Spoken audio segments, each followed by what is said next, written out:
when you were born, where do you come from? We would like to think we came from heaven. But why is it that you come through sperm? And the whole egg process. That ought to let you know that it's the human body that's just giving this shit, bringing this thing to life anyway. You see what I'm saying? So the sperm is actually the other realm, you see, and the vaginal secretions called collars. Like I said, the book to really get on this thing is called on those things. Well, you got the Donald Tyson's book, Sexual Alchemy, which is probably the latest and the newest book out. But the real technical text on this thing, as far as the research on it was done, is a book called The Black Goddess and the Unseen Real by Peter Redgrove. In so many words, because it's all this stuff is going to show you that everything we're talking about is on the inside of us. The pineal gland used to be an outward type of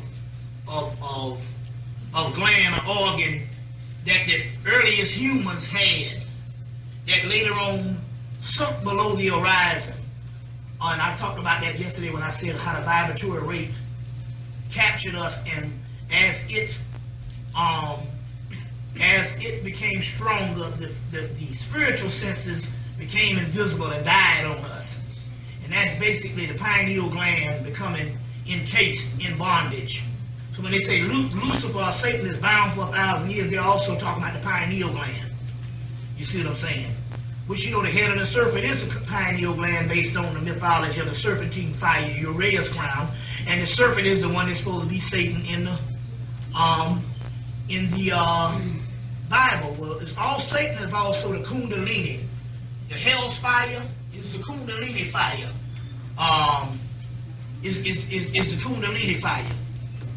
All these things are ancient terminology. So you busy worrying about Satan and all this kind of thing. Here in the evil is nothing but the fire within your body, which is also the sexual energy. That's why sex is equated with evil in so many words when it comes to the biblical shit.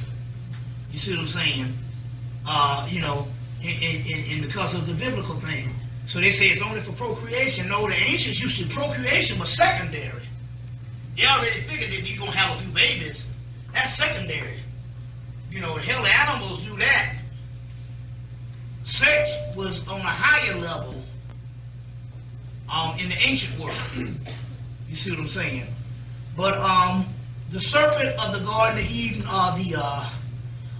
the so-called devil that they're talking about, or whatever, is called the Agos Damien. And the Agos Damien means one's own higher self, one's own genius self. That's the jinn that you know of in Islam. The jinn, which means genius. The word genius comes from the jinn. All that's connected. If you sip behind the moralism and get into the real esoteric meanings of what those things are. Now, you know what? Just think of this. This is crazy shit. You in your bathroom.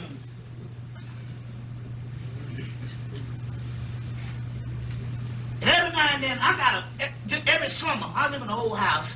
I go in the bathroom and I'm sitting there, and it'll be some ants on the bathroom floor. Some little fucking piece of potato chip or something done dropped somewhere. I don't mean but a little crumb, and there'll be some ants down. I be looking at them.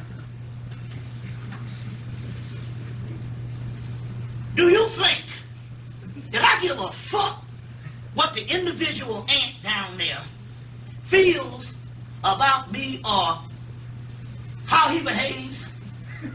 Why the hell you think that a God, why would you want to worship a God that gives a damn about you and your pathetic ass lives? You are not important. The Christians keep saying, oh, a wretch like me, but why the fuck you think a God want to fuck with a wretch? It's a ludicrous stuff to think a motherfucker that can have the sun and the moon, the stars, the nature, and gives a damn on whether you drunk some wine last night or who you screwed. It's ludicrous. A big a person makes is to think that one is actually alive when you're only asleep in life's waiting room. You're not even alive. That's what Krishnamurti and all the other doggone ancient masters saying, man, I can't wait till I wake up. And you know, Krishnamurti was Bruce Lee's, when he really got in his spiritual stuff, was he studied Krishnamurti. You see what I'm saying? And he said, be water, my friend. They're going to water again. You see what I'm saying? So, we're not even alive. That's why I say, your pathetic life don't matter. So that means religion is false. To tell you that your behavior down here has something to do. And it ain't even good behavior in the aspect of something spiritual you're doing. They just talk about all them little 10 commandments bullshit. You can break all them shits. Don't make a damn bit of difference. The white man, if he ain't ever taught you nothing, he taught you that shit. Even the karma shit that we done got into is nothing but a later day form of sin and religion. None of that shit happens because the earlier texts don't even deal with that in India. So the whole karma thing is bullshit. So you don't believe it when you put out your receipt? No.